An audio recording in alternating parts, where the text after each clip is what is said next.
Baik, selamat pagi. Saya Serena Mariana Lalang Puling dengan NIM 2024 081021. Di sini saya akan mempresentasikan hasil dari UAS 2 mata kuliah, analisis proses bisnis, dan juga proyek pengembangan perangkat lunak. Dan di sini saya dan rekan saya telah membangun aplikasi Sistem Informasi Tugas Akhir UPJ atau SITA. Jadi ini adalah aplikasi berbasis web dan untuk membuka presentasi ini, aplikasi ini dilatar belakangi oleh penemuan kami bahwa ditemukannya masalah-masalah yang dapat menghambat alur dari tugas akhir. Di sini kami mengklasifikasikan menjadi 3 masalah utama, yaitu pertama adanya bottleneck atau penumpukan beban kerja pada koordinator TA. Karena koordinator TA masih harus melakukan rekap data secara manual melalui Excel. Dan yang kedua, di Sita ini pendistribusian dokumen masih dilakukan secara manual. Jadi, mahasiswa mengirimkan naskah itu bisa melalui chat, email, atau menemui langsung. Dan juga yang ketiga, tidak ada transparansi total bimbingan. Jadi, di sini koordinator masih menghitung secara manual total bimbingan yang telah dilakukan dan juga statusnya masih belum jelas apakah disetujui, revisi, atau masih menunggu. Nah, oleh karena itu, di sini kami merancang proses bisnis yang baru dan kami bagi menjadi 4 fase utama. Fase pertama adalah fase pengajuan judul. Jadi, fase ini adalah fase di mana mahasiswa melakukan usulan judul di aplikasi dan di situ akan divalidasi oleh dosen PA. Setelah itu, fase kedua adalah fase penjadwalan dan pelaksanaan seminar proposal. Jadi, koordinator TA itu akan membuat draft terlebih dahulu jadwal sidangnya, lalu akan dinegosiasikan apakah ada revisi atau tidak dari dosen penguji. Setelah itu baru dinyatakan secara resmi jadwal dari sidangnya. Setelah itu fase ketiga adalah fase penetapan pembimbing dan juga siklus bimbingan. Jadi di sini koordinator TA menetapkan pembimbing pada setiap mahasiswa dan pembimbing tersebut akan melakukan konfirmasi. Setelah itu mahasiswa akan melakukan bimbingan dengan syarat 8 kali minimal dan statusnya disetujui. Dan yang keempat adalah fase sidang akhir. Jadi inilah fase di mana sama seperti tadi koordinator akan menetapkan draft terlebih dahulu dan jika ada revisi baru diberikan hasil naskah resmi atau hasil akhir dari jadwal sidangnya. Nah, untuk menjelaskan bagaimana alur dari proses bisnis yang baru ini, kami telah merancang BPMN. Jadi BPMN ini terdapat ada 5 LAN, ada mahasiswa, dosen PA, koordinator TA, pembimbing, dan juga penguji. Dimulai dengan menginput jenis TA, judul, dan deskripsi, lalu akan divalidasi oleh dosen PA. Jika tidak, belum disetujui, maka harus melakukan looping ke proses yang pertama. Dan jika disetujui, maka mahasiswa akan melakukan upload proposal. Setelah itu, koordinator akan memproses berkas seperti syarat yang akan mahasiswa terima dan upload syarat-syarat tersebut untuk memenuhi Sempro. Dan di situ koordinator akan membuat draft seperti yang sudah dijelaskan dan akan diperiksa terlebih dahulu ke penguji apakah ada revisi atau tidak. Jika ada, maka akan looping sampai dengan akhirnya resmi diberikan jadwal atau undangan resmi Sempro. Dan di sini ada parallel gateway, jadi dibagi menjadi 2, memecah, yaitu forking, karena di sini ada aktivitas yang dilakukan secara bersamaan. Lalu ditutup dengan join, jadi menggabung lagi, dan di situ penguji akan melakukan input nilai Sempro. Jika dinyatakan masih gagal, maka di sini ada throw event, dan tadi di awal ada catch event, yaitu untuk mengulang Sempro. Nah, setelah hasilnya lulus perbaikan atau lulus langsung, maka koordinator TA akan menetapkan dosen pembimbing. Nah, di situ pembimbing akan melakukan konfirmasi. Setelah itu, mahasiswa bisa mengisi log dan juga upload draft selama dengan syarat ada 8 kali. Jadi di sini ada service task yang dimana akan menghitung otomatis apakah sudah 8 kali bimbingan dengan syarat bimbingan tersebut di status setuju. Dan jika belum, maka di sini ada catch event, jadi harus log bimbingan lagi sampai dengan lanjut 8 kali sehingga mahasiswa bisa mendaftar sidang. Setelah itu sama proses sebelumnya, yaitu mulai dari pemberian draft ke penguji, lalu diberikan revisi, dan juga secara resmi dirilis jadwal dari sidang akhir. Nah, lalu seperti tadi diberikan kepada 2 sekaligus, jadi ada forking dan juga ada join. Lalu penguji akan masukkan nilai, jika lulus perbaikan maka perlu melakukan revisi terlebih dahulu, dan jika bisa lulus langsung, di situ dosen-dosen akan menyelenggarakan rapat untuk mengumumkan hasil dari kelulusan sidang akhir. Nah, itu adalah proses dari bisnis yang baru. Setelah itu di sini saya akan menjelaskan perbedaan dari proses bisnis yang lama dan yang baru. Nah, di sini kan Sita sudah mengintegrasikan semua fitur dalam satu aplikasi yang sama. Jadi mulai dari validasi judul sudah tidak perlu lagi koordinator TA buat secara manual. Lalu untuk distribusi berkas juga tidak perlu lagi dilakukan secara manual atau langsung. Lalu untuk bimbingan juga sudah bisa di-tracking. Dan untuk penyelesaian revisi ada batasnya sendiri, jadi harus melakukan revisi naskah terlebih dahulu. Nah, setelah itu masuk ke bagian ketiga, yaitu proyek pengembangan perangkat lunak. Nah, jadi aplikasi sistem informasi tugas akhir ini adalah web, jadi berbasis web yang dirancang sudah diintegrasikan semua fitur-fiturnya untuk menjawab permasalahan yang lama. Nah, Sita sendiri juga dibagi menjadi 5 aktor utama dengan hak akses dan juga dashboard tentunya untuk masing-masing role. Nah, pertama, mahasiswa itu akan menggunakan aplikasi dari pengajuan judul, mengunggah draft proposal, lalu daftar seminar proposal atau sidang, dan juga mengisi log bimbingan. Nah, untuk dosen PA, ini tugasnya untuk memvalidasi topik atau judul yang diajukan oleh mahasiswanya.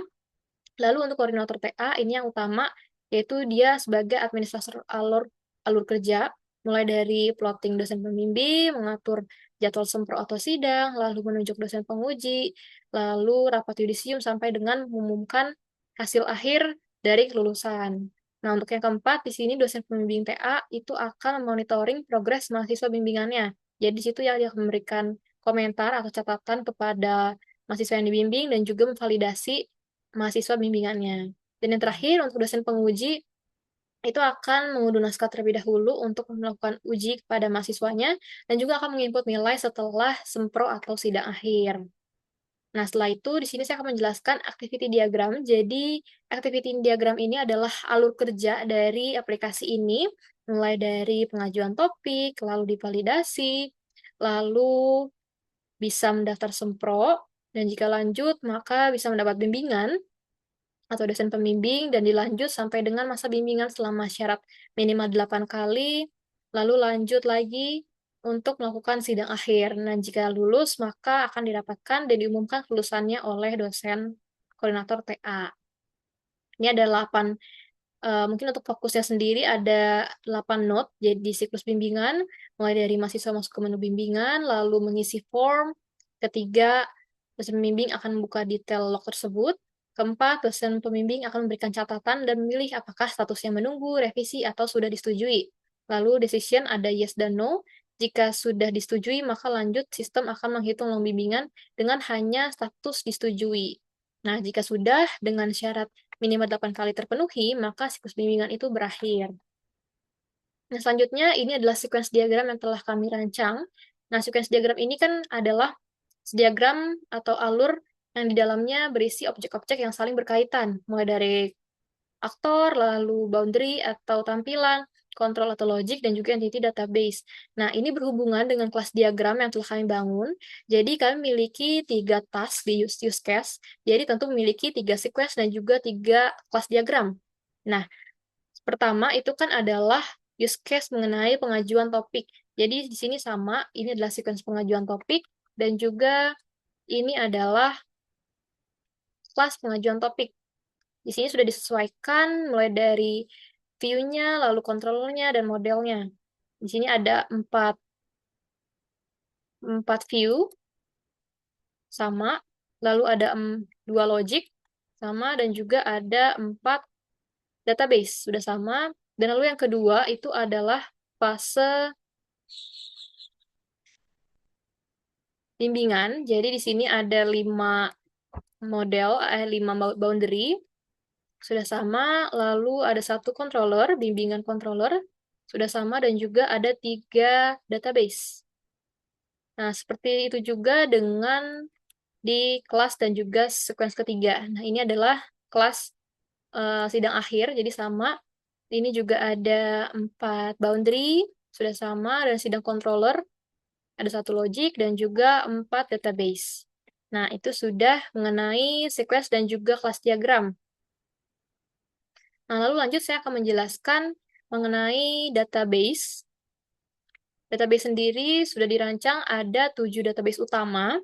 Jadi mahasiswa itu akan mengajukan proposal, lalu mahasiswa akan mengisi log bimbingan, lalu mahasiswa akan mendaftar sidang, mahasiswa juga tentu memiliki dosen PA, lalu proposal itu akan divalidasi oleh dosen, lalu proposal itu tentu memiliki riwayat log bimbingan. Setelah itu, dosen pasti ditugaskan sebagai penguji sidang, lalu dosen akan menilai sidang. Setelah itu, detail nilai sidang akan diberikan oleh penguji sidang. Nah, setelah itu, sidang tentu akan melibatkan penguji sidang dan log bimbingan akan ditinjau oleh dosen. Nah, itu adalah relasi dari database-nya sendiri. Dan untuk kardinalitasnya one to many. Jadi di sini maksudnya yang awal itu bisa hanya satu, tapi tujuannya atau tabel lainnya itu bisa banyak. Seperti halnya mahasiswa, itu kan satu mahasiswa memiliki satu dosen PA, tapi sebaliknya satu dosen PA itu bisa memiliki banyak mahasiswa bimbingannya.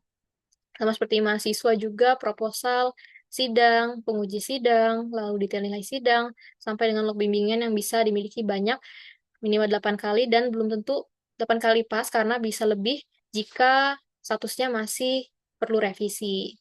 Nah, selanjutnya saya akan menjelaskan UI atau tampilan yang sudah kami bangun. Tadi di awal sudah diperlihatkan, inilah tampilan awalnya. Lalu masuk sesuai hak aksesnya masing-masing sebagai mahasiswa atau dosen, koordinator, dan lainnya. Dan ini adalah tampilan utama, dashboard utamanya. Ada informasi-informasi, dan lanjut misal ke POV pembimbing misalnya. Misal ingin melakukan validasi proposal. Di sini akan ada proposal baru yang diajukan, lalu riwayatnya. Untuk jadwal sidang, di sini jika koordinator telah merumuskan jadwalnya, maka akan diterima langsung di halaman penguji atau pembimbing. Nah, ini bisa juga sebagai pembimbing, bisa melakukan bimbingan, lalu bisa menambahkan catatan, lalu menambahkan statusnya, apakah setuju, revisi, atau masih menunggu. Nah, selanjutnya POV dari koordinator TA. Nah, ini kan yang utama, jadi dia mengelola akses user-usernya. Misal di sini bisa menambahkan dosen, lalu menambahkan role-nya, apakah pembimbing saja atau sekaligus penguji, lalu bisa memplotting juga dosen PA, bisa mengecek juga validasi proposal yang telah dilakukan dosen-dosen, lalu memplotting pembimbing, dan di sini yang utama adalah menjadwalkan sidang. Jadi di sini melalui button kirim draft terlebih dahulu, baru secara resminya diumumkan. Dan ini adalah hasil akhir dari mahasiswa yang sudah lulus sidang. Nah, ini yang awal tadi, mahasiswa misalnya yang mengajukan topik, ada riwayatnya juga apakah disetujui atau tidak. Nah, sekian penjelasan dari hasil UAS Sistem Informasi Tugas Akhir UPJ, kurang lebihnya mohon maaf. Terima kasih.